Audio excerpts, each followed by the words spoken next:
Sarah Mitchell's knees hit the frozen earth outside Morrison's general store, and she knew this was the moment her children would remember forever.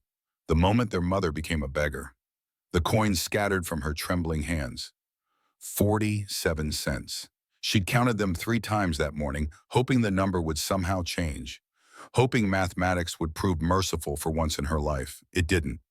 Mrs. Morrison stood in the doorway of her store, arms crossed over her substantial bosom face, set in the expression of righteous judgment that certain women perfected after years of church attendance and comfortable living. Behind Sarah, 3 small bodies pressed close. Thomas trying so hard to stand tall at 12 years old, shoulders back like his father had taught him, but his stomach growling loud enough that Mrs. Morrison's customers could hear it from inside. Emma with her arms wrapped around little Grace, both of them shivering in coats that had been mended so many times the original fabric was hard to find. Mrs. Mitchell. Mrs. Morrison's voice carried across the street, sharp enough to turn heads, loud enough to gather a crowd. That won't even buy a pound of flour. Sarah's hands shook as she picked up the coins. Her fingers were so cold she could barely feel them. Please, I just need something. Anything, table scraps if you have them. The children haven't eaten in 2 days. Perhaps you should have thought about feeding your children before you spent every cent your husband left. The lie hit harder than the cold. James had left them nothing but debt. The horse that killed him had belonged to the bank. The saddle had been borrowed. Even the nails in his coffin had been paid for by the church charity fund. But Mrs. Morrison didn't care about truth. She cared about maintaining her position as the moral authority of Silver Ridge, Wyoming, and nothing maintained moral authority quite like publicly shaming a desperate woman. Mrs. Caldwell appeared beside Mrs. Morrison wrapped in furs that cost more than Sarah's cabin. The banker's wife, of course. Where there was suffering, Victoria Caldwell always managed to appear drawn to misery the way vultures circled dying cattle. Honestly, Mrs. Mitchell, Victoria's voice dripped with false sympathy. Some people simply aren't meant to survive out here. Perhaps you should consider going back east. Find family. Leave this territory to those of us who can actually manage. Thomas stepped forward, his young voice cracking with the fury of helpless rage. My mother manages just fine. We don't need your charity. A rock hit the snow at his feet. Sarah's head snapped up.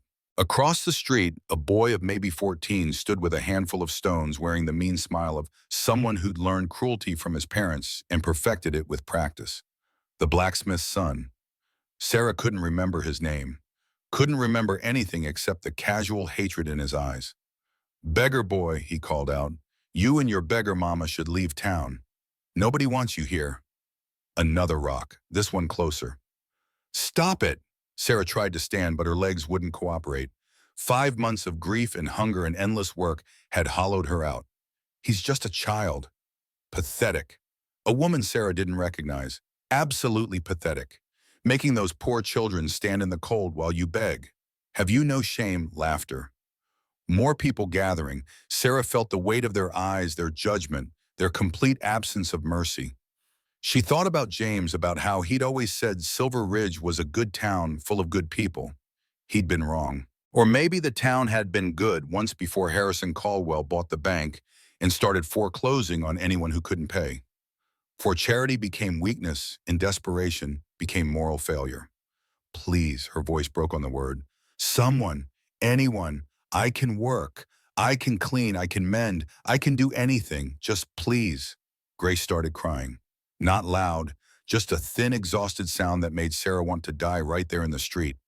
Because that sound meant her baby was beyond hunger, beyond hope, slipping into that dangerous quietness that children got when their bodies started shutting down. And then her knees gave out. She didn't choose to fall. Her body simply stopped cooperating.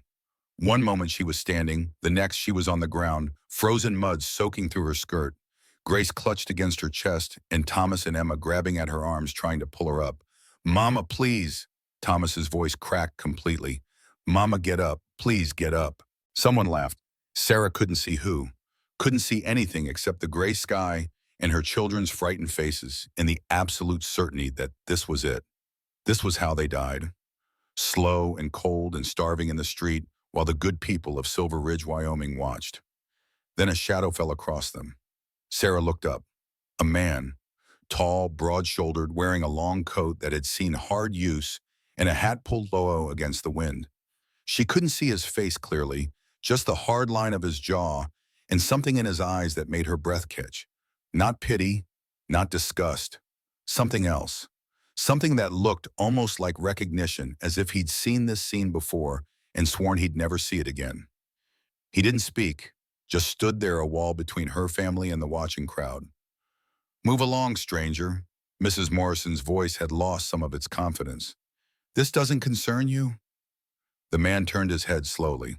When he spoke, his voice was rough Western, the kind of voice that didn't make threats because it didn't need to. "Ma'am, I'm going to give you a chance to rethink that statement." "I said move along." Mrs. Morrison's face reddened. "This is my store, my property.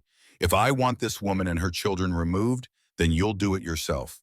The stranger's hand moved to his hip, not drawing, just as resting. But the message was clear enough that even Sarah collapsed on the frozen ground with her starving children understood it. "Because if you're asking me to move, ma'am, we're going to have a problem." Silence. Complete. Absolute. Sarah could hear her own heartbeat, could hear Grace's quiet sobs, could hear Emma's sharp intake of breath. The stranger took a step forward. "Anyone else want to comment? Anyone else want to share their thoughts on this woman and her children?" No one spoke. The crowd that had been so eager to watch her humiliation suddenly found the ground fascinating. Mrs. Morrison retreated into her store. Victoria Caldwell adjusted her furs and discovered an urgent need to be elsewhere. Even the blacksmith's son dropped his rocks and disappeared around the corner. The stranger crouched down, putting himself at Sarah's level. This close, she could see his face. Maybe 30, maybe older. Hard years lived in hard country, gray eyes that had seen things she couldn't imagine. But those eyes were careful, gentle, like he was trying very hard not to scare her children more than they already were. "Ma'am, can you stand?" Sarah tried. Failed. Tried again. Thomas and Emma pushed from behind, and the stranger caught her arm, gentle, so gentle, she almost cried from that alone, and helped her up. "Thank you." Her voice came out as a whisper. "Thank you, but you shouldn't have done that. Mrs. Morrison, she'll make trouble for you." "Let her try." He glanced at the children, at Grace barely conscious against Sarah's chest, at Emma 9 years old and already carrying the weight of the world, at Thomas trying so hard to be the man his father had been preparing him to become.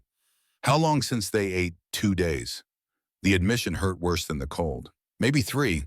I lose track. The stranger's expression changed, not pity, something harder, anger, but not at her. "Wait here." He strode into Morrison's store. Sarah heard raised voices, Mrs. Morrison protesting. The stranger's response too quiet to make out, but carrying the kind of authority that ended arguments. Then he was back carrying packages. Flour, beans, bacon, coffee. More food than Sarah had seen in months. "Where's your cabin?" 2 miles east. "But sir, I can't pay you. I don't have money. I don't have anything." "Didn't ask you to pay." He handed the packages to Thomas, who took them like they were made of gold, eyes wide with disbelief. "I asked where you live." "Sir, please." Sarah was shaking now from cold and shock, and the sudden shift from despair to something that might have been hope. "At least tell me your name. Tell me who I'm thanking." He tipped his hat. "McKenna. Cole McKenna. But Cole's fine." "Mr. McKenna." She tried to steady her voice. "I'm Sarah. Sarah Mitchell. These are my children. Thomas, Emma, Grace." He nodded to each of them, his expression softening slightly as his eyes rested on Grace. "Ma'am, let's get you home before your children freeze." The walk took forever. 2 miles felt like 20. Grace fell asleep against Sarah's shoulder, her small body so light it terrified her. Emma stumbled twice, exhaustion finally overwhelming the stubborn pride that had kept her upright. Thomas carried the packages like they contained the secrets of the universe, his face set in that too adult expression that made Sarah's heart break. Cole McKenna walked beside them, leading a paint horse that looked as worn as its rider. He didn't speak much, just kept pace, watching the road ahead and occasionally glancing back as if checking for pursuit. When the cabin came into view, small and shabby with missing shingles and broken shutters, Sarah felt shame wash over her again. "It's not much. It's home." He said it simple like that explained everything. "That's enough." Inside, the temperature wasn't much better than outside. The fire had died hours ago. No wood left to feed it. Sarah had burned everything she could find, including two of James's books and the chair he'd made for their first anniversary. Cole took one look around and nodded like he'd expected exactly this.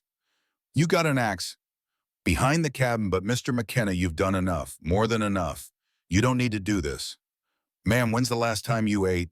Sarah opened her mouth, closed it, couldn't remember. That's what I thought. He moved to the door. Thomas, come help me. Emma, you help your mama get that stove going. Grace, you sit right there and don't move.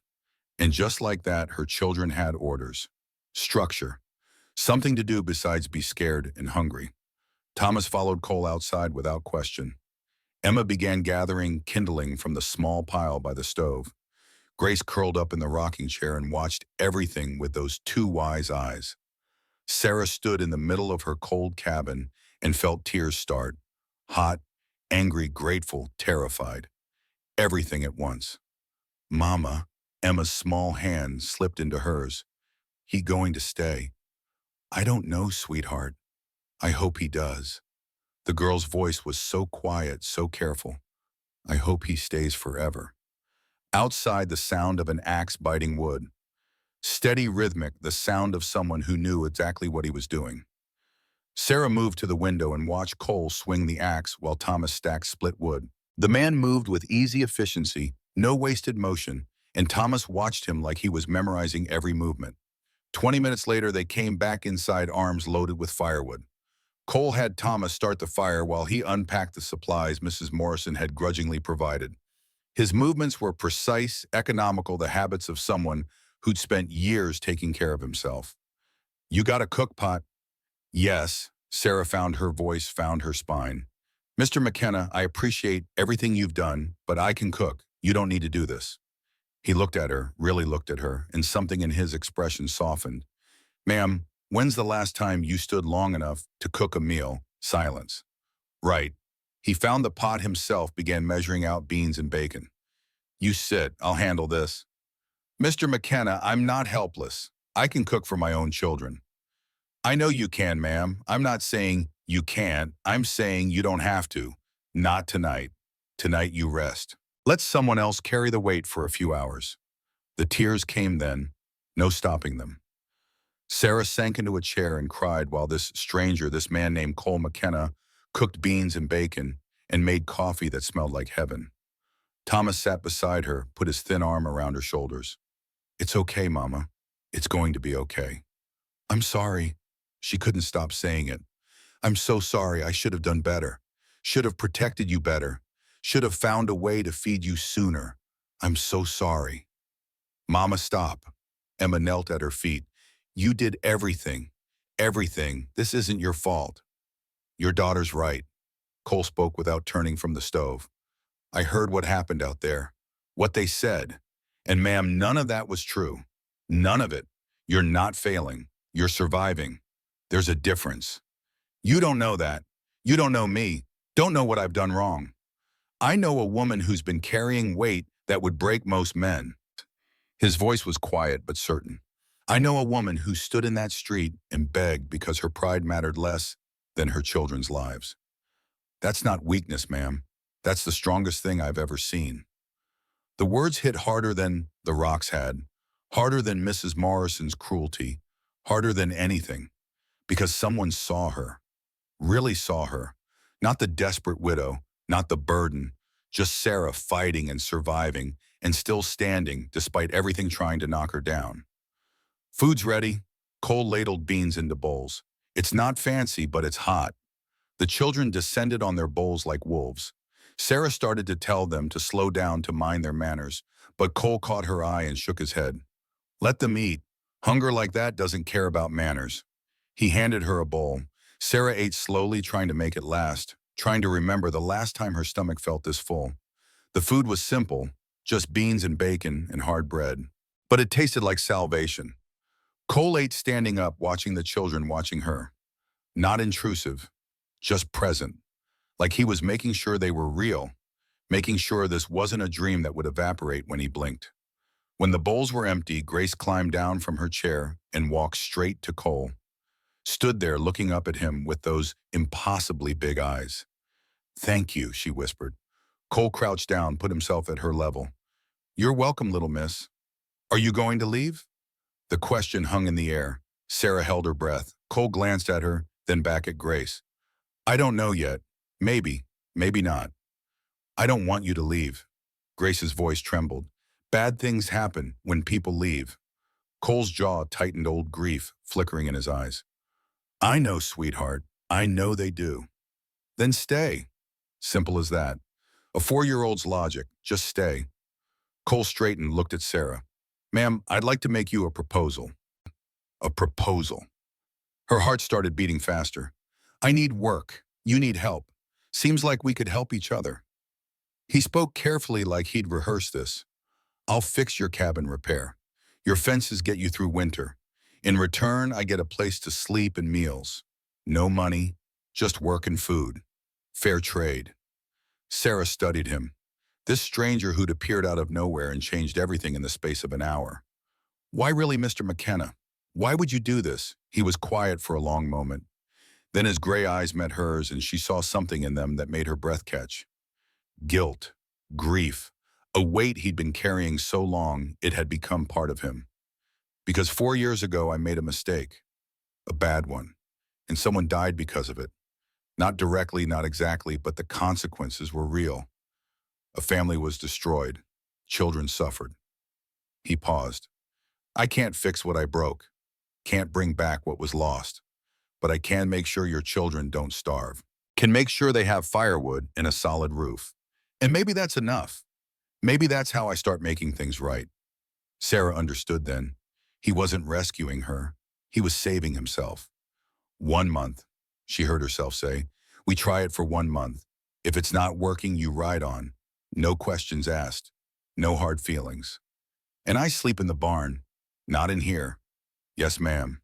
And my children call you Mr. McKenna, not Cole. Not until I say different." His mouth twitched, almost a smile.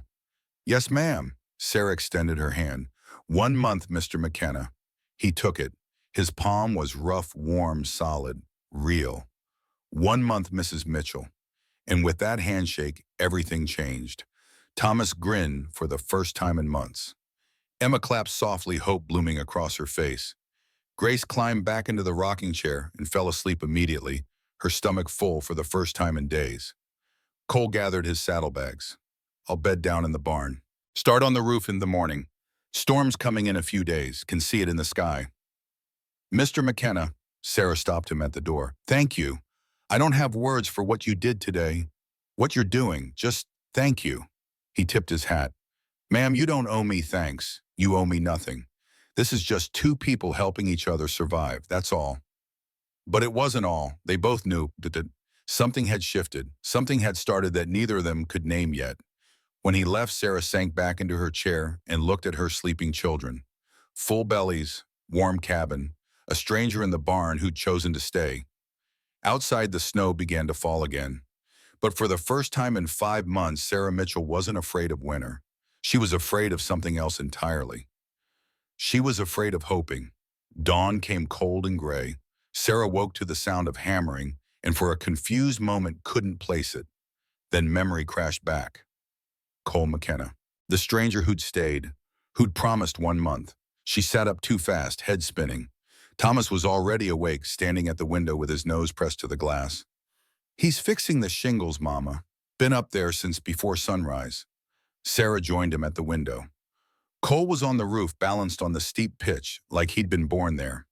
He'd stripped down to his shirt, despite the cold, and she could see the muscles in his back working as he pried off damaged shingles and hammered new ones in place. "He's going to freeze up there." He brought his own supplies. Thomas pointed to a stack of materials by the barn. Shingles, nails, tar paper. He must have bought them yesterday after everything happened. Used his own money. Guilt twisted in Sarah's stomach. "We can't afford to pay him back." "He didn't ask us to." Emma appeared beside them, Grace on her hip. The 9-year-old had taken to carrying her little sister everywhere, like she was afraid to let her go. "That's what makes him different, Mama. He didn't ask for anything." The hammering stopped. Cole straightened, surveying his work, then climbed down with the easy confidence of someone who'd spent years doing hard things in hard places. When he reached the ground, he looked up and caught them watching, raised one hand in a brief wave. Thomas waved back eagerly. Emma lifted Grace's small hand and waved it for her. Sarah just stood there, frozen, feeling exposed in a way that had nothing to do with the thin walls. I should make breakfast. She turned away from the window. We have food now, real food. I should cook. But when she reached the stove, she found it already going. A pot of oatmeal, bubbling gently coffee, made the cabin warm for the first time in weeks. He did this, Sarah's voice came out strange. Before he went to the roof? Thomas nodded. I heard him come in about an hour ago. He was real quiet, didn't wake anyone, just got the fire going and started cooking. Sarah stared at the pot of oatmeal, at the coffee, at the evidence that someone had thought about her needs before she'd even woken up. It was such a small thing, such a basic thing, but it cracked something open inside her chest that she'd been holding closed for 5 months. Mama, Emma's voice was careful. Why are you crying? Because I've been doing everything alone for so long, I forgot what help felt like. The door opened. Cole stomped inside, bringing cold air and the smell of fresh cut wood. Morning. He hung his hat by the door. Hope you don't mind I started breakfast. Figured you could use the rest. I don't mind. Sarah wiped her eyes quickly. Thank you. He moved to the basin, washed his hands with efficient movements. Roof's about half done. Should have it finished by tomorrow if the weather holds. You don't need to rush. We've managed with the leaks this long. Managed and thriving are different things, ma'am. He dried his hands. And that roof won't last another storm. Better to fix it now than rebuild the whole cabin come spring. Thomas stepped forward, shoulders back. Mr. McKenna, can I help today? I'm strong. I can carry things.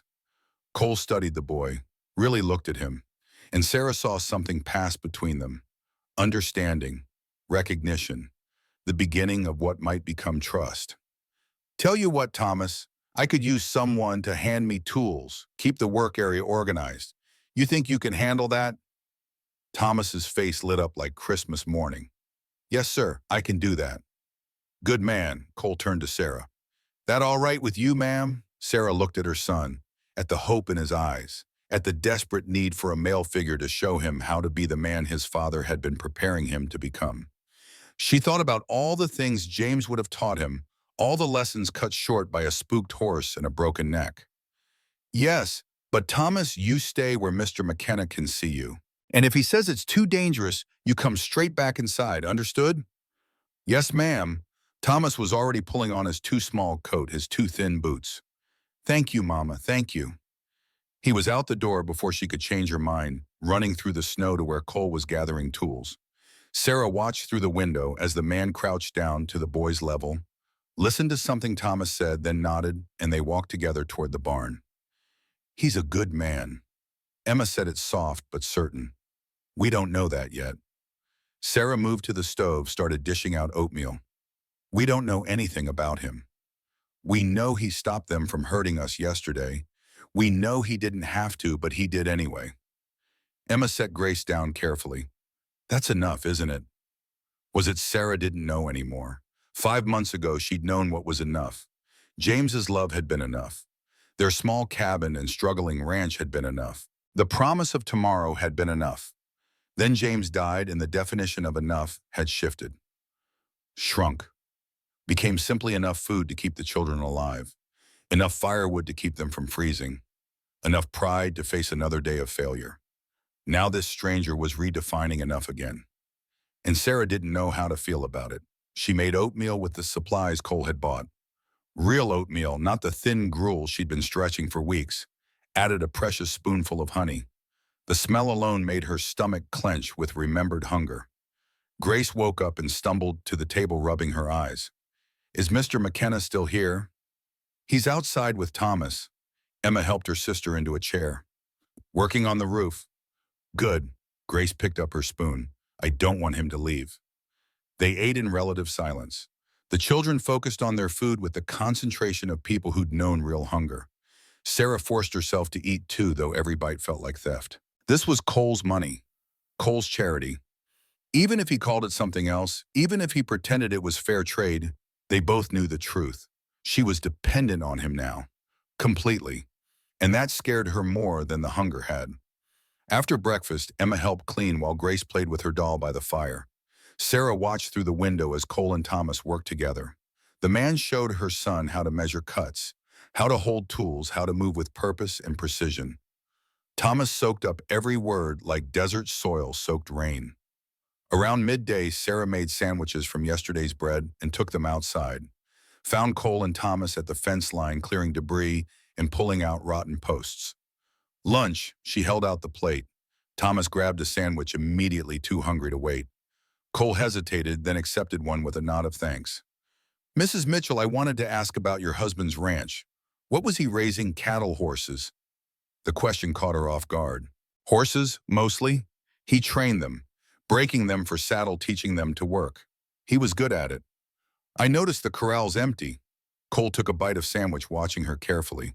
"Had to sell them. After James died, the banker said I couldn't manage horses on my own. Said I should sell while I could still get decent money." The words still hurt. "So I did, all except one. A mare named Willow. She's in the barn. Too old to sell for much, but I couldn't let her go. James loved that horse." Cole nodded slowly. "Would you mind if I took a look at her, see what shape she's in?" "Why?" "Because horses are valuable, ma'am. If you still have land and a corral you could rebuild. Start small, maybe buy a young mare and a good stallion. Breed them, sell the foals. It's not fast money, but it's honest money." Hope flickered in Sarah's chest. Dangerous hope.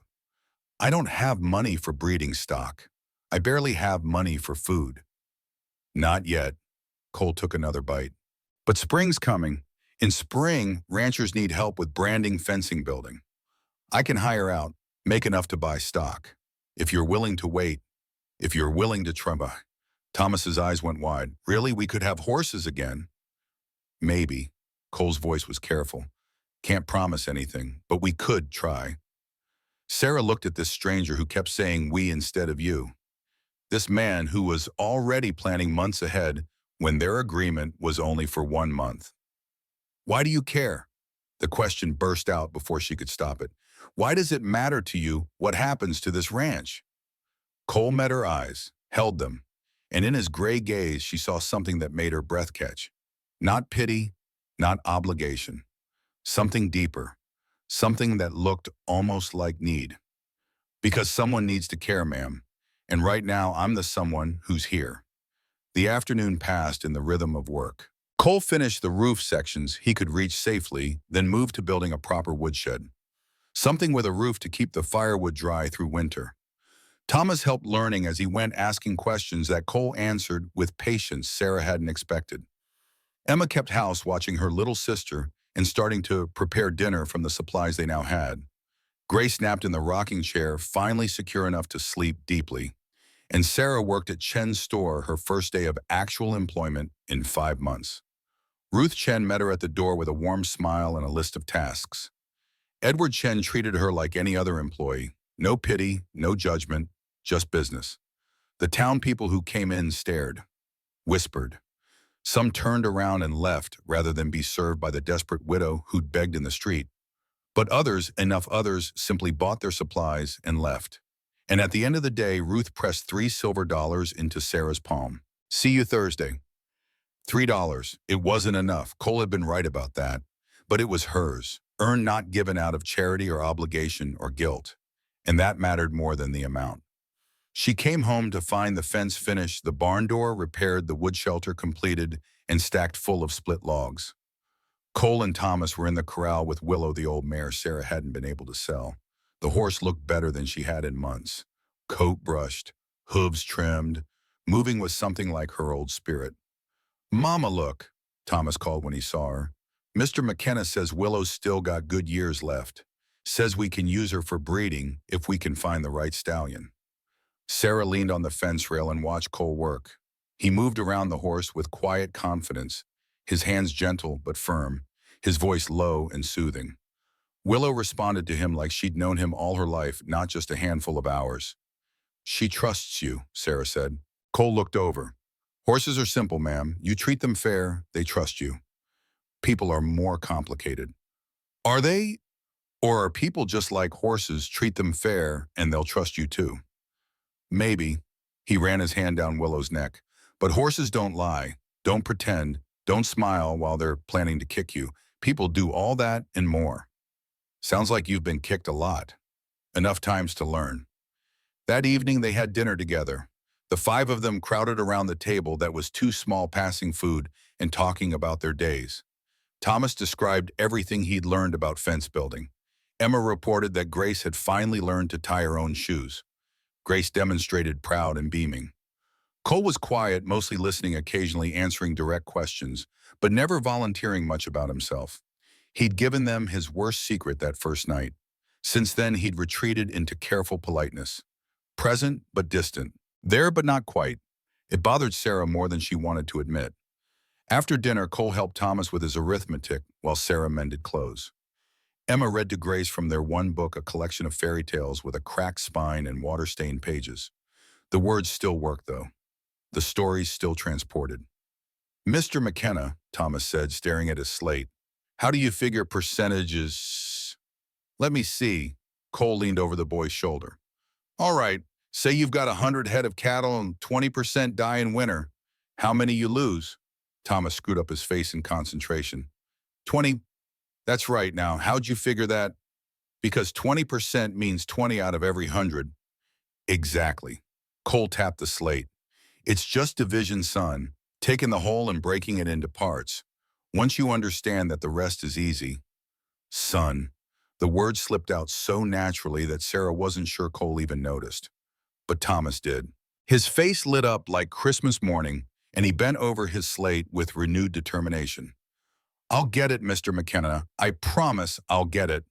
I know you will. Cole stood stretched, winced at something in his back. You're smart, Thomas. Smarter than you think. Just takes practice. He was good with them. Too good. Sarah watched him show Thomas a calculation trick, listened to him answer Grace's endless questions with patience James had rarely managed, saw him treat Emma's observations with the seriousness they deserved. He fit. That was the problem. He fit so seamlessly into their broken family that Sarah had started forgetting he was temporary, started imagining what it would be like if he stayed. Really stayed. Not just for 1 month, but forever. And that was dangerous. More dangerous than the hunger had been. Because hope hurt worse than despair when it was ripped away. Around 8, Cole stood and gathered his coat. I should head to the barn. Let you folks get some rest. Mr. McKenna, Emma's voice stopped him. Thank you for everything today. He nodded, uncomfortable with the gratitude. Just keeping up my end of the agreement, miss. But it wasn't just the agreement. They all knew it. This was something more, something neither Cole nor Sarah were ready to name yet. At the door he paused, looked back at Sarah. Their eyes met across the small cabin, and for a moment something passed between them. Understanding, recognition, the beginning of what might become more than survival. Then he was gone, door closing softly behind him. Sarah sat in her chair and listened to the sound of his boots crunching through snow toward the barn, listened to the children getting ready for bed, listened to Emma's soft voice reading one more story to Grace, listened to Thomas practicing his multiplication tables under his breath, and she thought about Cole McKenna, about the guilt he carried, about the way he looked at her children, about the careful distance he maintained even as he drew closer. Mama, Emma appeared beside her chair. Are you going to let him stay? After the month? I don't know, sweetheart. I think you should. The 9-year-old climbed into Sarah's lap, too big for it really, but still her baby. I think he needs us as much as we need him. What makes you say that? Because when he looks at us, he doesn't see charity work. He sees family, and people who see family don't usually have much of their own. Out of the mouths of babes. Sarah held her daughter close and wondered when Emma had gotten so wise. Wondered when her children had started seeing things she'd been too scared to acknowledge. Get to bed, baby. It's late. That night, Sarah lay in her bed and listened to her daughters breathing softly in the loft. Listened to Thomas shifting in his blankets. Listened to the wind outside and the creaking of the cabin and the distant sound of movement from the barn where Cole McKenna was probably not sleeping, probably keeping watch, probably carrying all that guilt and grief alone the way he'd been doing for 4 years. And she made a decision. Whatever happened at the end of 1 month, she was going to make sure Cole McKenna knew something he clearly didn't believe about himself, that he was worth saving too. The second week began with a shadow on the ridge. Thomas saw it first.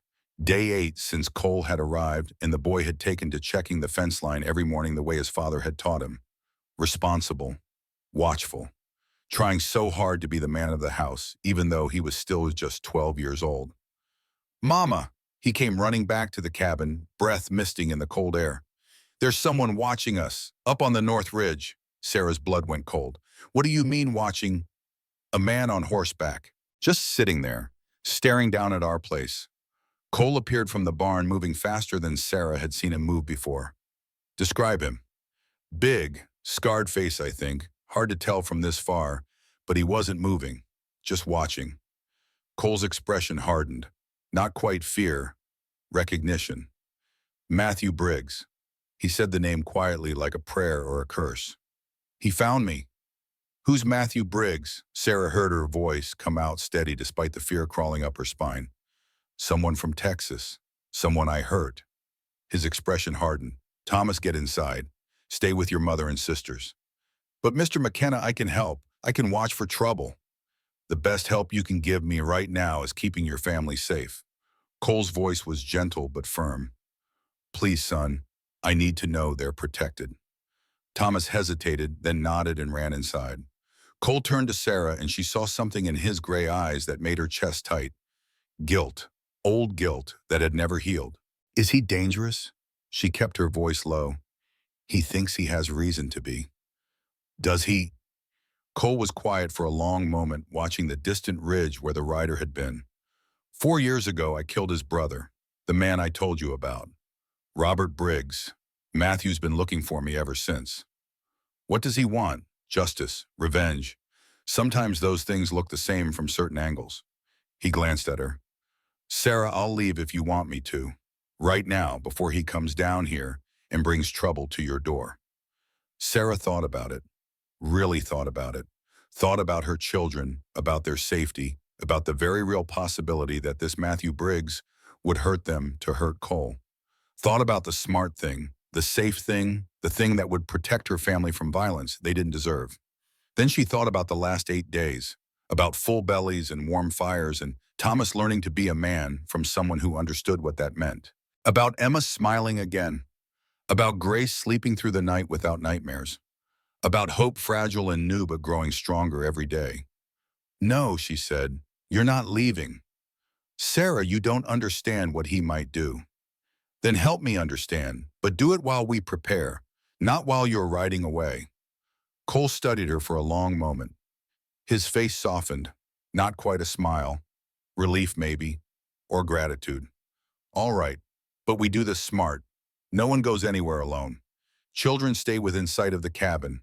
Doors and windows stay locked at night." He paused. "And I teach Thomas to shoot." Sarah wanted to protest, wanted to say her son was too young for guns, too innocent for violence. But James had been teaching Thomas to hunt before he died. And besides, innocence was a luxury they couldn't afford anymore. "Fine, but you teach him safety first. Responsibility.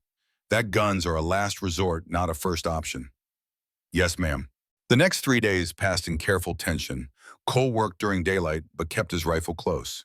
He reinforced the barn door hinges, checked sight lines from the cabin windows, showed Emma where the storm cellar was, and made her practice the route with Grace until both girls could get there in under 30 seconds.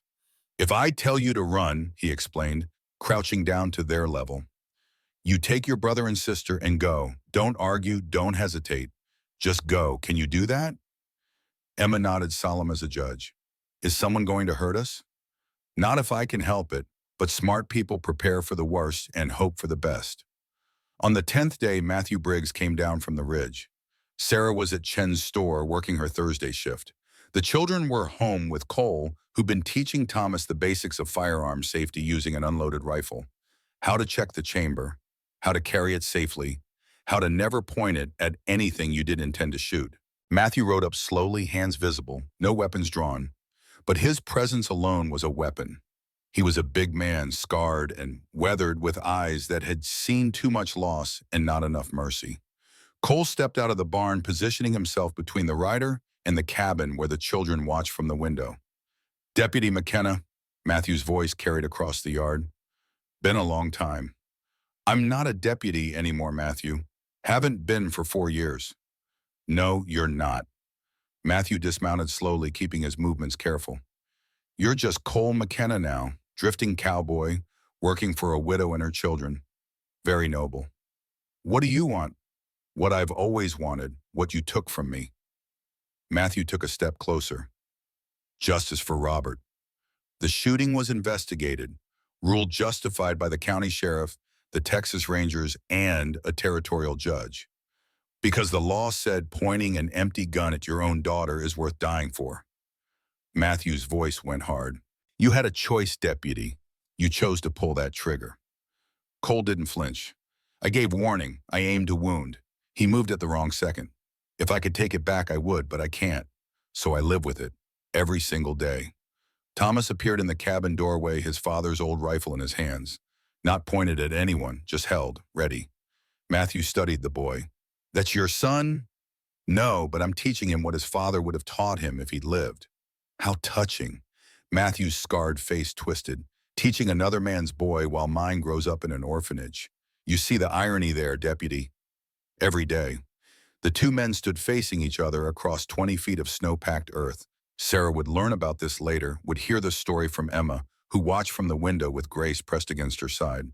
Would hear how Thomas had been brave, how Cole had been calm, how violence had hung in the air like smoke, but never quite caught fire. "I could kill you right now," Matthew said quietly. "Could shoot you where you stand. Claim self-defense. Who'd argue the widow you're working for, the children who barely know you? You could try." Cole's hand didn't move toward his gun, but his stance shifted slightly. "Ready." But Matthew, think about what that would do to those children. They've lost their father already. You'd make them watch another man die in their yard, that the justice Robert would want. "Don't talk to me about what Robert would want. Then I'll talk about what his children need." Cole's voice stayed level. "Mary, Joseph, and Daniel. They're at St. Catherine's Orphanage in San Antonio. I checked. I know where they are. I know they're fed and clothed and educated by good nuns who care about them. But Matthew, they need more than that. They need family. They need you." "You think I don't know that?" Matthew's voice cracked. "You think I haven't been trying? Orphanages don't just hand over children to broke uncles who work cattle drives for $30 a month. They want proof of stable income, a proper home, things I can't provide because I've spent 4 years tracking you instead of building a life." Emma stepped out of the cabin, 9 years old and fearless, in a way that made Sarah's heart stop when she heard about it later. "Mr. Briggs," she said, her clear voice cutting through the tension. "My daddy died 5 months ago. I know what it's like to lose someone. I know what it's like to be scared and angry and want someone to blame. But Mr. McKenna isn't the enemy. The enemy is giving up. The enemy is letting anger eat you alive until there's nothing left." Matthew stared at the child. "Little girl, you don't understand. I understand that hurting Mr. McKenna won't bring your brother back. I understand that those children in the orphanage need their uncle more than they need revenge. And I understand that my daddy would want me to forgive the horse that killed him because staying angry would only hurt me." Matthew's scarred face softened slightly. Not quite regret, not quite sympathy, but something human. "You're a brave girl," he said finally. "I learned it from my mama. She's the bravest person I know." Matthew looked at Cole, looked at Thomas standing guard with the rifle, looked at Emma and Grace in the doorway, looked at the cabin and the barn and the evidence of work and care and something that might have been family. "I'm giving you 1 week, McKenna, 1 week to tell these people the truth about who you are, about where you come from, about the fortune you're sitting on while Robert's children live on charity." His eyes narrowed. "Because if you don't tell them, I will. And then I'm going to take from you what you took from me. Not your money, not your life, your family, just like you took mine." He mounted his horse and rode away, leaving Cole standing in the yard with Thomas beside him and the girls watching from the doorway. Thomas looked up at Cole. Mr. McKenna, what did he mean about a fortune? Cole's shoulders sagged slightly. It means I haven't been entirely honest with you, with your mother, and it means we need to have a conversation when she gets home. When Sarah returned from Chen's store that afternoon, she found an unusual tableau. Cole sitting at her kitchen table, hands wrapped around a cup of coffee. All three children sitting across from him, silent and watchful. The tension in the room so thick, she could have cut it with a knife. What happened? She set down her basket, her heart already racing. Mama, Emma said quietly, Mr. McKenna has something to tell you. Something important. Sarah looked at Cole, saw the guilt in his eyes, the resignation, the look of a man about to lose something precious. Children go outside for a few minutes. Check on Willow. But Mama, now Emma. The children filed out reluctantly. When the door closed behind them, Sarah sat down across from Cole. Talk. He took a breath. My full name is Cole McKenna. My father was Charles McKenna of Montana. He died 4 years ago and left me everything. McKenna Ranch, 100,000 acres, 20,000 head of cattle, worth about $2 million. The numbers didn't make sense at first. 2 million. Sarah couldn't even picture that much money. You're rich. It came out flat. Statement, not question. On paper, yes. And you've been living in my barn, eating my food, working for nothing, while you could buy this entire valley. It's not that simple, Sarah. Then make it simple. Her voice stayed steady, but fury was building in her chest. Make me understand why you lied to me. I didn't lie, I just didn't tell you everything. That's the same thing. No, it's not. Cole set down his coffee. Sarah, every time I tell people I'm wealthy, they change.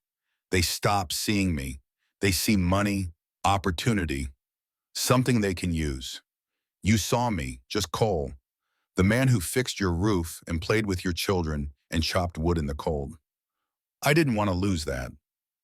So instead, you let me feel like a charity case, let me feed you my food and worry about repaying you when you could buy everything I own 1,000 times over. I worked for every meal, every bit of shelter, with money you didn't need. Sarah stood unable to sit still anymore. Do you know what it's like wondering every day if you'll leave building hope around someone when you don't know if they're real or just passing through? And now I find out you've been what? Slumming playing cowboy while we're actually desperate. That's not fair. Fair, Sarah laughed, but there was no humor in it. You want to talk about fair? You let me believe we were equals, that this was mutual survival. But we're not equals, Cole. We never were. You're a millionaire playing at poverty, and I'm just the convenient way for you to feel better about yourself. The words hung between them. Cruel, possibly true, definitely designed to hurt. Cole stood slowly. Is that really what you think, that this was about, making myself feel better? What else am I supposed to think? That maybe I stayed because for the first time in 4 years I felt like I was doing something that mattered. That your children gave me a reason to stop running. That you made me want to be the man you saw in me even when I couldn't see it myself. His voice stayed level, but Sarah heard the pain underneath. But you're right about one thing, we're not equals. You're stronger than I'll ever be. You've kept your children alive, kept this ranch going all alone. I just showed up and helped with the easy parts. The easy parts, Sarah's voice rose. You think any of this is easy? No. I think you make it look easy because you're that strong. He moved toward the door. I'll pack my things. Be gone within the hour. Cole, wait. You asked me to leave. I'm respecting that. I didn't ask you to leave. I asked you to explain. I did explain. You didn't like the answer. His hand was on the door. Sarah, I'm sorry for not telling you, for letting you build hope on something that wasn't entirely true. For all of it, but I need you to know something. What? Every day I was here, every moment with you and your children, that was real. The work was real, the caring was real. My feelings were real. The money doesn't change that. Then why didn't you trust me with the truth? Cole turned back. Because the last time I told someone about the money, she immediately started planning how to spend it. Started seeing McKenna Ranch instead of me. I couldn't bear for you to look at me that way. So you assumed I would. I feared you might. There's a difference. Sarah wanted to stay angry, wanted to hold on to the betrayal and hurt. But looking at Cole's face at the genuine pain there, she realized something. He was just as scared as she was, just as broken, just as desperate for something real. I need time, she said finally. Time to think about this, about what it means, about whether I can trust you after this. How much time? I don't know, a few days, maybe longer. Cole nodded. I'll go to town, stay at the boarding house, give you space. The children will ask questions. Tell them the truth, that I wasn't honest, and you're deciding if you want me to come back. He gathered his saddlebags and walked out. Thomas met him in the yard, confusion written across his young face. You're leaving. Just for a few days, your mother needs time to think. Did we do something wrong? Cole crouched down to Thomas's level, put his hands on the boy's shoulders. You and your sisters did everything right. This is between me and your mother, adult business. But Thomas, I need you to understand something. What? I wasn't completely honest about who I am, where I come from. I have money, a lot of it. Your mother just found out, and she's hurt that I didn't tell her sooner. That's fair. That's right. But son, nothing about how I feel about you changed. Nothing about what I've taught you was a lie. You understand? Thomas's eyes were bright with unshed tears. Are you coming back? If your mother wants me to. What if she doesn't? Cole's throat worked. Then I respect her choice. And I hope you remember that a man's worth isn't measured by his money or his mistakes. It's measured by how he treats people when nobody's watching, how he shows up when things are hard, how he loves even when it's scary. You remember that, Thomas? Promise me. I promise. Cole mounted his horse and rode toward town, leaving 3 confused children and 1 furious woman behind. Emma found Boucherie in the cabin sitting at the table with her head in her hands. Mama, what happened? Mr. McKenna lied to us about who he is, about where he comes from. Is he dangerous? No, baby, he's just rich, very rich, and he didn't tell us. Emma processed this. Is that bad? I don't know. It feels bad. It feels like he was pretending. But Mama, Grace climbed into Sarah's lap. Mr. McKenna didn't pretend to be nice. He was just nice. Does money change that? Children's wisdom, simple and devastating. Sarah held her youngest daughter close and tried to figure out if Cole's wealth changed anything real. The roof was still fixed. The children were still fed. The work he'd done was still done. The feelings that had been growing between them were still there, lurking under the anger and hurt. But trust, that was the question. Could she trust a man who'd kept such a massive secret? Could she build a life with someone who hadn't been fully honest from the start? She didn't have an answer yet. That night, Cole sat in a small room at Silver Ridge's boarding house and composed a telegram. 2, actually, both going to Montana. The first to his lawyer. Need full property search. Silver Ridge, Wyoming. Harrison Caldwell's land acquisitions. Also territorial marshal contact. Fraud investigation protocols. Authorized 10,000 legal fund. Explain later. McKenna. The second to his foreman, Tom. Need breeding stock shipped. 2 young mares proven bloodlines. Also cash reserve accessible Silver Ridge Bank. 5,000 immediate, more if needed. Trust me. Cole. The telegraph operator looked at the amounts and whistled low. That's a lot of money, mister. It's going to save good people from a bad man, and maybe earn back trust I lost through stupidity. Cole sent the telegrams and walked back to his room, sat on the narrow bed and stared at the wall. He'd known this moment would come eventually, known he couldn't keep his identity secret forever. He just hoped for more time, more foundation, more trust built before the truth came out. Now Sarah was hurt, and the children were confused, and Matthew Briggs was circling like a wolf, and Cole had made everything worse by not being honest from the start. He thought about riding back to Montana, disappearing again. It would be easier, cleaner, no messy emotions or complicated relationships or children looking at him like he'd hung the moon.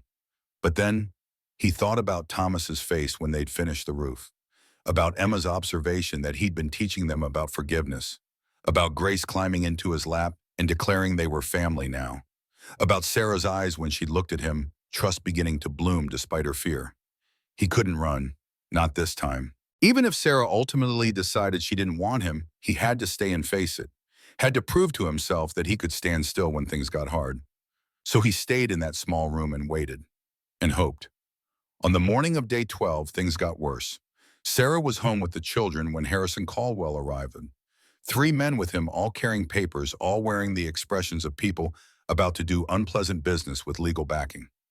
"Mrs. Mitchell," Caldwell tipped his expensive hat, "I'm afraid there's a problem with your mortgage." Sarah's blood went cold. What mortgage? James paid that off 2 years ago. According to bank records, payments were never received. The property is in default. He held out official-looking papers. "I'm here to serve you with foreclosure notice. You have 48 hours to vacate the premises." "That's impossible." Sarah grabbed the papers, hands shaking. "I have receipts, proof of payment, every single one." "Receipts can be forged, Mrs. Mitchell." "You're calling me a liar." "I'm saying the bank's records are very clear, and unfortunately the bank's records are what the territorial court will accept as evidence." Thomas stepped forward. "You can't do this. This is our home." "Son, I'm just following the law. If your mother had managed her finances better, we wouldn't be in this situation." Emma appeared beside her brother. "You're lying. We know you're lying." Caldwell's expression hardened. "Little girl, you'd best watch your tone. This is adult business." "This is theft." Sarah's voice came out steady despite the panic clawing at her throat. "And I'm going to fight it. I'm going to Chen's store right now, and I'm going to show them my receipts, and we're going to prove you're committing fraud." "By all means, try," Caldwell smiled. "But you have 48 hours, Mrs. Mitchell. The law is very clear about that. 48 hours, then I'm bringing the marshal and you'll be forcibly removed." He left with his men, leaving Sarah standing in her yard holding papers that could end everything. She ran to Chen's store, children in tow. David Chen examined her receipts carefully, his face growing darker with each page. "Sarah, these are legitimate, every one of them. Caldwell is absolutely committing fraud. Can you prove it?" "We can try, but it'll take time. Need to contact the territorial marshal's office, file formal complaints, gather evidence from other ranchers he's done this to." "I don't have time. I have 48 hours. Ruth Chen appeared from the back room. "Then we need help, legal help, someone with resources and connections." Sarah's heart sank. "I need Cole." She found him at the boarding house, sitting on the edge of his bed, staring at nothing. When he opened the door and saw her face, he was on his feet immediately. "What happened?" "Caldwell is trying to take the ranch. Fraud. Forged records. I have 48 hours before he brings the marshal to force us out." Cole's expression went hard. "Let me get my coat." They talked on the walk back, fast and urgent. Cole explained what he'd already put in motion. The telegrams to Montana, the lawyer investigating Caldwell's pattern of fraud, the territorial marshal contact. "How did you know?" Sarah asked. "Because men like Caldwell follow patterns. He tried the same thing in Montana 5 years ago. My father's lawyer stopped him. I figured he'd moved here to try again where people didn't know his methods." "You've been investigating him?" "Since the second day I was here. Something about the way people talked about the Benning didn't sit right. So I started asking questions, making notes, building a case." Sarah stopped walking. "You were protecting us even then." "I was protecting everyone. Sarah, I've spent 4 years running from responsibility, from guilt, from anything that might require me to actually stand and fight. But when I saw what Caldwell was doing, I couldn't run, couldn't pretend I didn't see it. Because if I have $2 million and I let children lose their homes, what's the point of having the money at all?" They reached the cabin. Thomas ran out to meet them. "Mr. McKenna, you came back." "Wasn't ever really gone, son. Just giving your mother space." He looked at Sarah. "If you'll have me, I'd like to help fix this." "I was wrong," Sarah said quietly. "What I said before, about you slumming about this being charity. I was scared and hurt, and I lashed out. But Cole, you were right. The work was real. The caring was real. I can see that now. Does that mean I can stay? It means we face this together, like partners, like equals." She held out her hand. "No more secrets. No more secrets." He took her hand, held it. "Sarah, there's more coming. Matthew Briggs is still out there. And when word gets out about who I really am, things are going to get complicated." Then we'll handle complicated together. They went inside and planned. Cole spread out maps and documents he'd been gathering, showed her the pattern of Caldwell's fraud, explained how he'd connected it to similar schemes in Montana and Texas. Territorial Marshal William Hayes is already investigating. My telegram provided the evidence he needed to move forward. He should be here by tomorrow morning with federal arrest warrants. Tomorrow morning, we only have 48 hours. Trust me, Hayes is efficient, and he hates fraud more than anything. That evening, the community began to gather. Ruth and David Chen arrived first, bringing food and solidarity. Then neighbors Sarah barely knew. Ranchers from adjoining properties. The blacksmith whose son had thrown rocks arriving with apologies and offers of help. Even Marshall Stone from town, unofficial but present. Word had spread, Caldwell was making his move, and Silver Ridge was circling its wagons. Cole stood on the porch and addressed them all. Harrison Caldwell has committed fraud against at least 12 families in this valley. He's used forged documents, fake mortgage defaults, and intimidation to steal land and consolidate water rights. Mrs. Mitchell is just his latest target, but she's going to be his last. How do we know you're telling the truth? Someone from the back. Because I've been documenting everything for 10 days. Because Territorial Marshal Hayes is arriving tomorrow with evidence that will put Caldwell away for 20 years. And because I'm Cole McKenna of McKenna Ranch, Montana, and I didn't survive my father's empire just to watch good people lose their homes to corruption. The name landed like a thunderbolt. Cole McKenna, the McKenna Ranch. People who'd heard stories, knew the reputation, suddenly understood exactly who'd been sleeping in Sarah Mitchell's barn. You're that McKenna. David Chen's eyes went wide. Oh, I am, and I'm using every resource I have to stop Caldwell. Not because I'm noble, because it's right. The next morning, day 13, Harrison Caldwell arrived early with his hired men, ready to enforce his fraudulent foreclosure, ready to take Sarah's home. He found instead a yard full of armed neighbors, found Marshall Stone standing on the porch with official territorial documents, found Cole McKenna beside Sarah Mitchell, both of them calm and united. Caldwell, Cole's voice carried across the yard. You're done. I have legal papers, court orders. You have forgeries, and in about 30 minutes you're going to have federal arrest warrants. Cole checked his pocket watch. Territorial Marshal Hayes is riding in from the east, with 3 deputies and enough evidence to put you in prison until you're an old man. Caldwell's face went white. You're bluffing. Try me. They waited, tension thick enough to choke on. Caldwell's men looking increasingly nervous, the community standing firm, Sarah's children watching from the cabin window. Then the sound of horses, multiple riders approaching fast. Marshal William Hayes rode up with deputies flanking him, badges gleaming in the morning sun. Harrison Caldwell. Hayes dismounted holding papers. You're under arrest for fraud, forgery, conspiracy to commit theft and corruption of public office. This is a mistake. Caldwell's composure cracked. I have documentation. You have forgeries. We have the real records. We have testimony from 12 ranchers you defrauded. We have your bank's internal documents showing systematic fraud going back 5 years. Hayes nodded to his deputies. We also have McKenna Ranch lawyers who were very thorough in their investigation. Caldwell's eyes found Cole. You did this. I documented what you'd already done. You did this to yourself. They took him away in chains. His men scattered. His empire crumbled in the space of an hour. Marshal Hayes approached Sarah. Mrs. Mitchell, your land is secure. All fraudulent findings will be expunged from record. You own this ranch free and clear. What about the other families?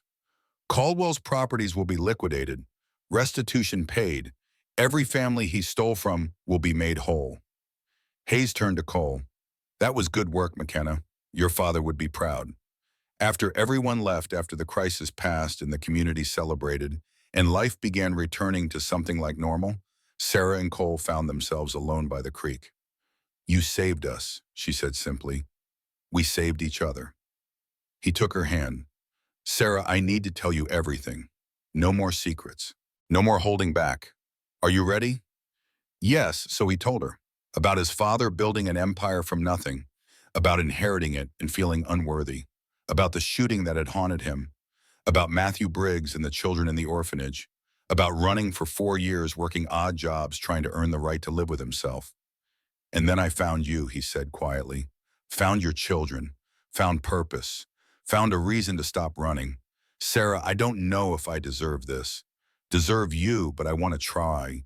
Want to be the man you see when you look at me. Cole McKenna. She turned to face him fully. I see a man who saved my family, who worked himself to exhaustion fixing our home, who taught my son to be brave and my daughters to hope again. I see someone broken trying to heal, just like me. Are we too broken? Maybe we're broken in ways that fit together. He cupped her face gently. Can I kiss you? Really kiss you without interruptions or secrets between us? You'd better. He kissed her then, soft at first, then deeper. Sarah rose on her toes, arms around his neck, letting herself fall into the moment, into the trust, into the terrifying possibility that maybe, just maybe, they could build something real from all this broken. When they pulled apart, both breathing hard, Grace's voice carried from the cabin. They're kissing. Mama and Mr. McKenna are kissing. Emma's response floated out the window. About time. They laughed against each other's mouths, foreheads pressed together. Your children have no sense of privacy, Cole murmured. They're invested in our happiness. There's a difference.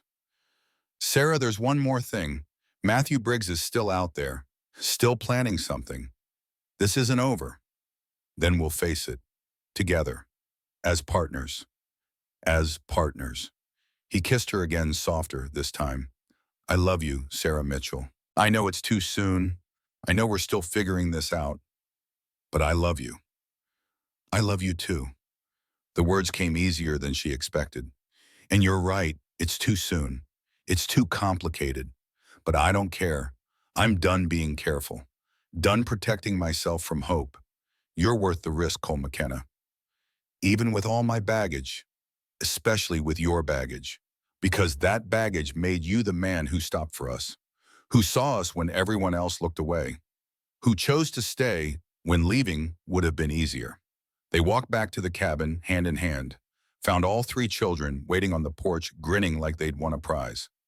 So, Thomas said, trying to sound adult, does this mean Mr. McKenna is staying permanently? If he wants to, Sarah said. I want to. Cole squeezed her hand. But there's still Matthew Briggs to deal with. Still complications to work through. We'll work through them, Emma declared. That's what families do. Families. The words settled over them all like a blessing. That night after the children were asleep, Sarah and Cole sat on the porch and watched the stars. His arm around her shoulders, her head resting against his chest. Both of them finally carefully allowing themselves to believe this might actually work. What happens when Matthew comes back? Sarah asked quietly. I face him, make it right if I can, or at least try. What does making it right look like? I don't know yet, but Sarah, I promise you this. Whatever happens, I'm not running anymore. I'm staying. I'm fighting. I'm being the man you and your children deserve. That's all I need to hear. They sat in comfortable silence until the cold drove them inside. Cole walked toward the barn, then stopped. Sarah, yes. When this is all over, when Matthew's settled and the dust clears and we've had time to build something solid, I'm going to ask you something important, and I hope you'll say yes. Her heart stuttered. What are you going to ask? Not yet. Not until I've earned the right to ask. He smiled. But soon, I promise. He left her standing in the doorway, heart racing, hope blooming so fierce it almost hurt. Whatever came next, whatever storms still waited, they would face them together. And that was enough. That was everything. Matthew Briggs returned on a Tuesday morning when the sky was that particular shade of gray that promised either snow or salvation. Sarah was in the cabin making bread, her hands working the dough with the rhythm of someone who'd finally stopped being afraid of tomorrow. The children were scattered through the house, Thomas reading at the table, Emma teaching Grace her letters. The comfortable case of family. Cole saw the rider first. He'd been in the barn checking on Willow, but something made him look up. Some instinct honed by 4 years of running and expecting pursuit. He stepped into the yard and saw Matthew Briggs sitting on the porch like he owned it, shotgun, across his knees, expression unreadable. Wondered when you'd come back, Cole said, keeping his voice level. Promised you a week. Been 10 days. Figured I gave you extra time to get your affairs in order. Cole walked forward slowly, hands visible. The children are inside. I know. Saw them through the window. Cute kids. Be a shame if something happened to them. Matthew. Cole stopped 20 feet away. You threaten those children, and we're going to have a very different conversation than the one I planned. What conversation did you plan? The one where I offer you everything I should have offered 4 years ago. Matthew's finger moved near the trigger. I'm listening. How much do you need to get Robert's children out of that orphanage? The question clearly wasn't what Matthew expected. His face shifted. Confusion. Suspicion. Why? Because I can't bring Robert back. Can't undo what I did. But I can make sure his children have what he wanted them to have. So tell me, how much? Matthew was silent for a long moment. When he spoke, his voice was rough. St. Catherine's wants $500 for their care to date. Then I need a place. House furniture, everything 3 kids need. Figure another $1,500, maybe $2,000 total. Done. What? I'll give you $50,000. The number hung in the air like something physical. Matthew stared at Cole like he'd spoken a foreign language. 50,000, are you insane? 2,000 gets them out. 50,000 gives them a future. Cole took a step closer. Matthew, listen to me. 5,000 for immediate needs. House furniture supplies. 15,000 for Mary's education. She'll be able to go to college. 15,000 for Joseph. Same. 15,000 for Daniel. Your brother's children won't just survive. They'll thrive. They'll have everything Robert would have given them if he'd lived. This is guilt money. This is redemption money. For me, yes, but mostly for them. They didn't ask for any of this. Didn't ask for their father to be desperate. Didn't ask for me to make that shot. But they're paying the price anyway. Let me help them, Matthew. Let me do this one thing right. The cabin door opened. Sarah stepped out, taking in the scene. The shotgun, the tension, Cole's careful stance. Mr. Briggs, her voice was calm, steady. I'm Sarah Mitchell. These are my children you've been threatening. I think we should talk. Ma'am, this is between me and the deputy. No, it's not. She walked down the steps, positioning herself beside Cole. Not in front, beside. Partners. Robert Briggs had 3 children who need their uncle. You've spent 4 years hunting the man who killed their father. But Mr. Briggs, those 4 years are gone. You can't get them back. The question is, what you do with the years you have left? Matthew's hands tightened on the shotgun. You don't understand what he took from me. You're right, I don't. But I understand loss. My husband died 5 months ago, left me with 3 children and no way to feed them. I begged in the street while people laughed. I was ready to give up, ready to let us all freeze rather than face another day of failure. She moved closer to Matthew, fearless in a way that made Cole's heart stop. Then this man showed up. This guilty, broken, drifting man who thought he didn't deserve to live. And you know what he did? He stayed. He worked. He taught my children that second chances are real, that redemption is possible, that love can grow even in the hardest soil. Matthew's eyes were wet now. Robert was a good man. He didn't deserve to die. No, he didn't. Sarah's voice was gentle. And Cole doesn't deserve forgiveness. But those children deserve their uncle. They deserve a future. And you can give them that, not by making Cole suffer, by choosing to be what they need instead of what your anger wants. The shotgun lowered slightly. How do I know this isn't a trick? Matthew's voice cracked. How do I know he won't use this against me somehow? Cole spoke up. Because I'm going to have territorial marshal witness the transaction. Legal documents drawn up. The money goes into a trust managed by a San Antonio bank. You're the guardian, but the funds are specifically designated for the children's welfare and education. I don't get any say, don't get any control. This is for Mary, Joseph, and Daniel, not for my conscience. Emma appeared in the doorway, then Thomas, then Grace. All 3 children watching this confrontation that would determine so much. Grace, fearless as always, walked right up to Matthew Briggs. Mr. Briggs, my daddy died trying to fix a fence. The horse spooked. It was nobody's fault, just bad luck. She looked up at him with those impossibly wise 4-year-old eyes. But if someone offered to help us after Daddy died and I said no because I was angry, that would be my fault. You understand? Matthew stared down at the child. Little miss, it's more complicated than that. No, it's not. Grace's voice was certain. You can be angry or you can be a daddy to those kids. But you can't be both. Anger makes you do mean things. Being a daddy makes you do good things. Which one do you want to be? Something in Matthew broke, not shattered, more like thawed. He set the shotgun down carefully and put his face in his hands. I'm so tired, he said, voice muffled. I'm so tired of being angry, of hunting, of carrying this weight, but I don't know how to put it down. Cole sat down on the porch beside him. You put it down by choosing something better, by choosing those kids. Matthew, your brother, made a desperate choice trying to feed his family. I made a split-second decision in a terrible situation. We both did what we thought was right in that moment, and it ended in tragedy. But we can't change it. All we can do is make sure something good comes from something terrible.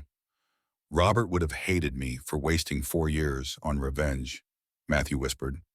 Then honor him by not wasting any more. They sat in silence for a while, Sarah watching from the yard, the children clustered by the door, the moment balanced on a knife's edge between violence and peace. Finally, Matthew lifted his head. 50,000, you're serious about that? Completely serious. I'll have it transferred today. We'll go to Silver Ridge together, set up the trust, contact St. Catherine's, arrange everything. You could have those children home by Christmas. Christmas?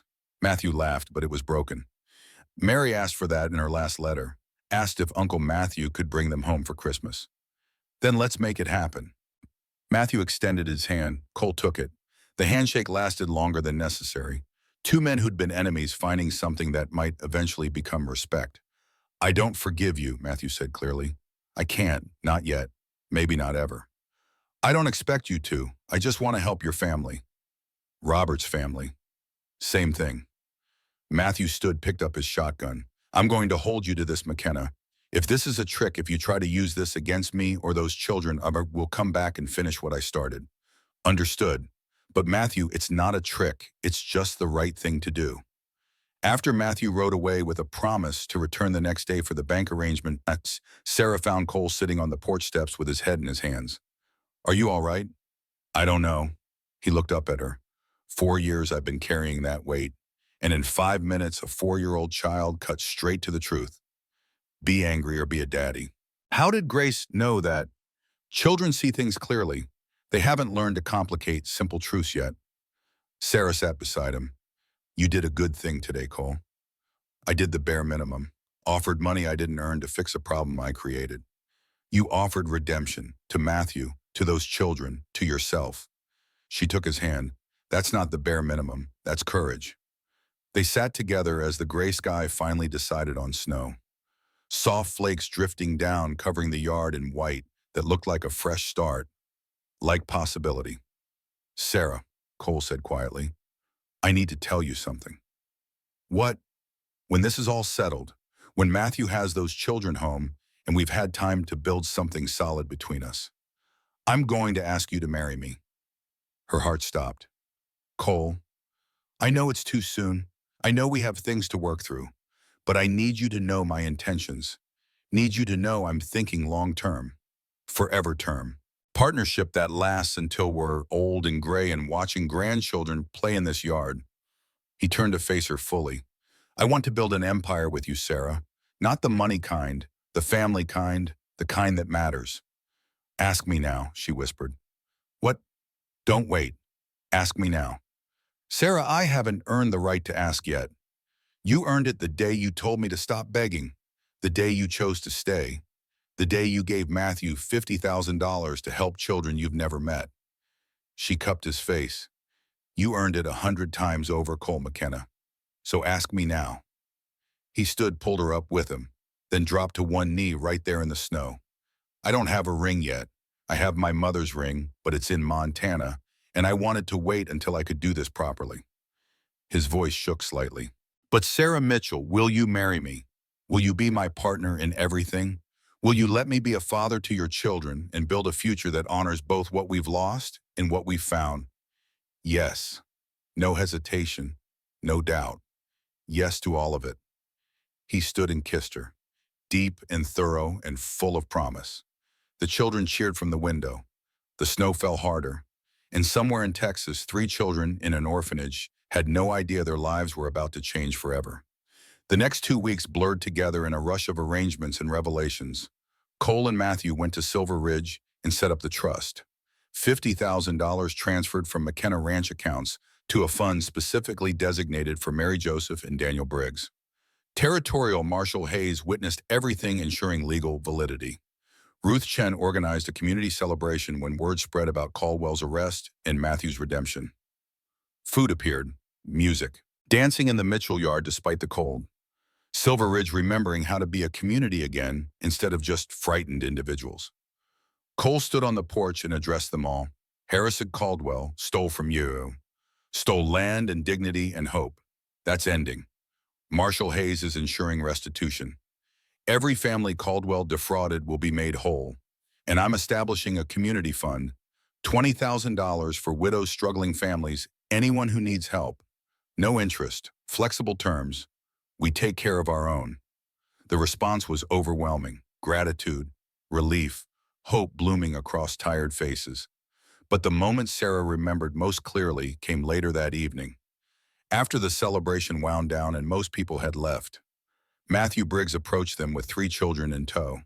Mary, 10 years old with dark hair in her father's eyes. Joseph, 8, serious and watchful. Daniel, 6, holding tight to his uncle's hand. Wanted them to meet you before I lost my nerve, Matthew said. Wanted them to see that good people exist. Cole crouched down to the children's level. Mary, Joseph, Daniel, I'm Cole. I knew your father. He loved you very much. Mary, the oldest and bravest, stepped forward. Uncle Matthew said you tried to help him.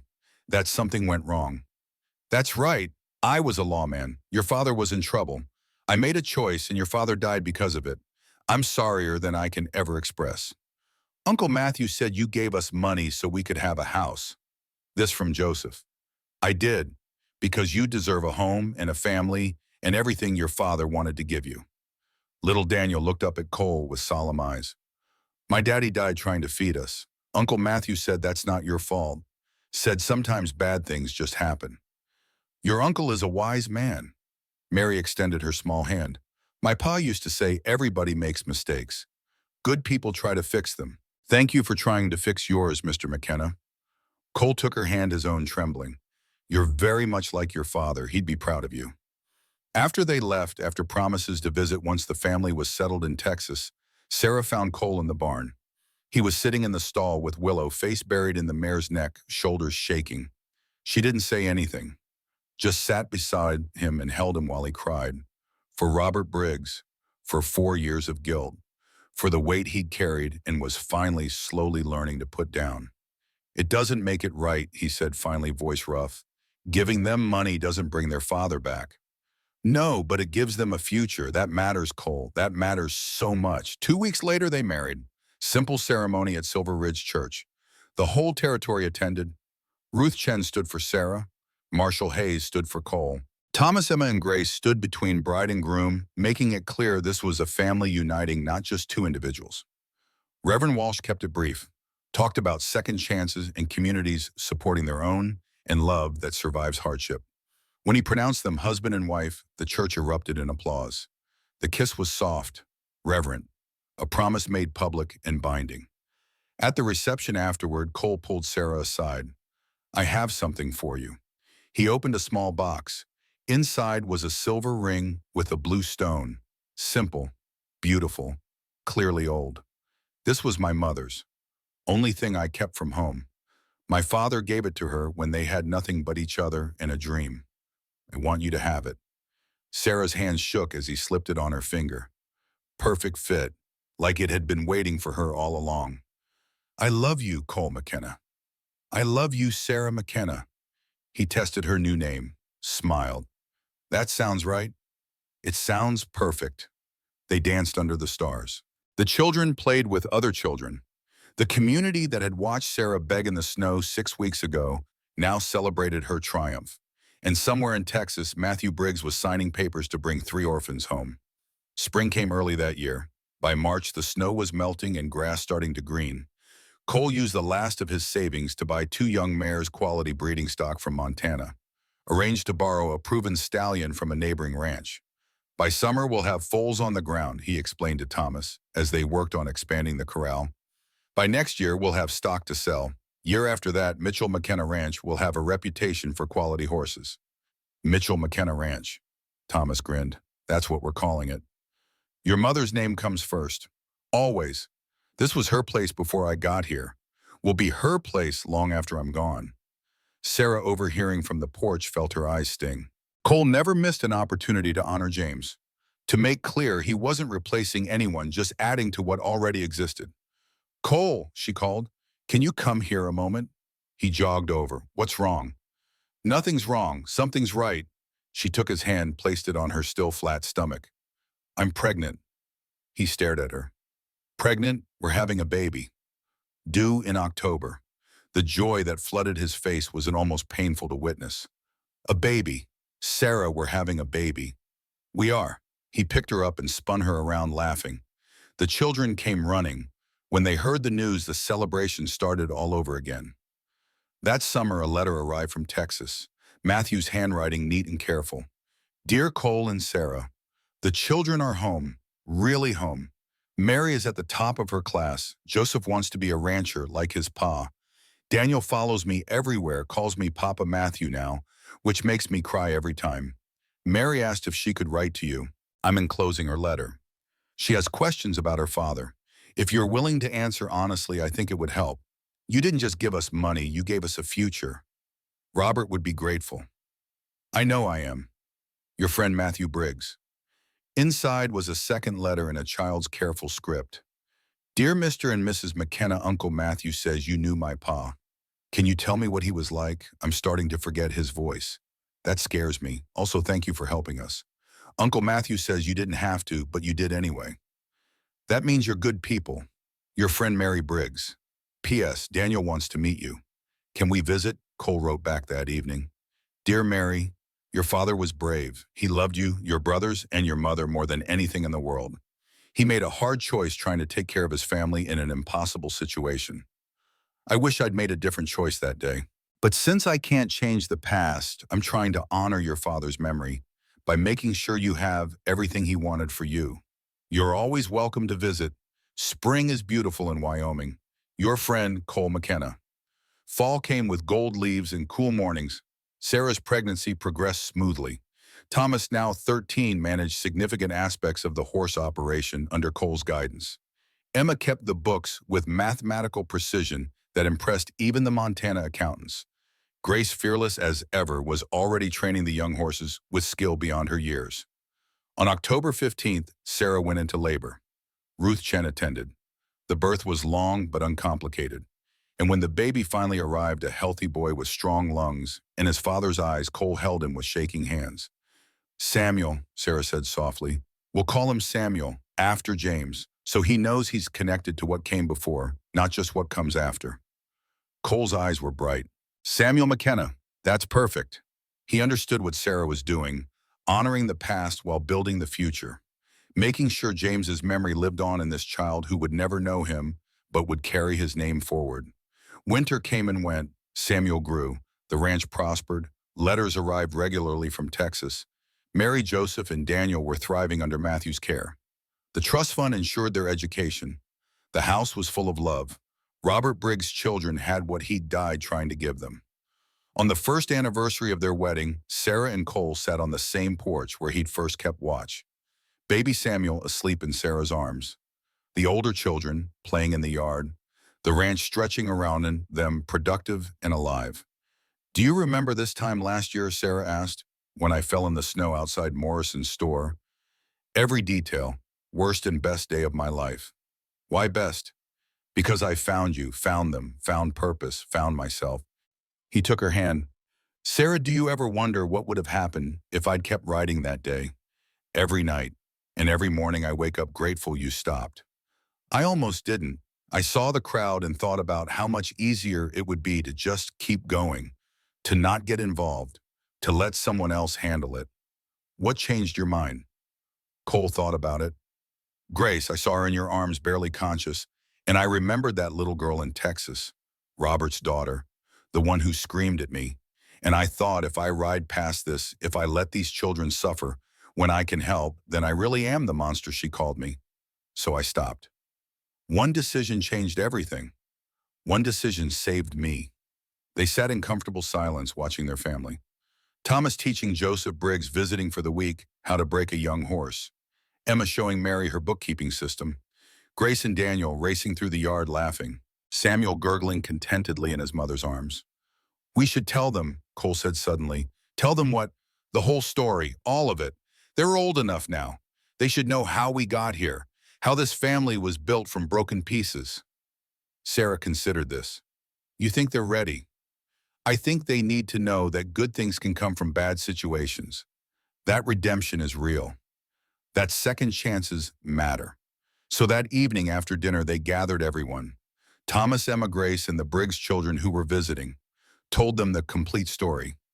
About Robert Briggs and the bank robbery, about the shooting and the orphanage, about Matthew's 4-year hunt, about $50,000 that bought redemption instead of revenge.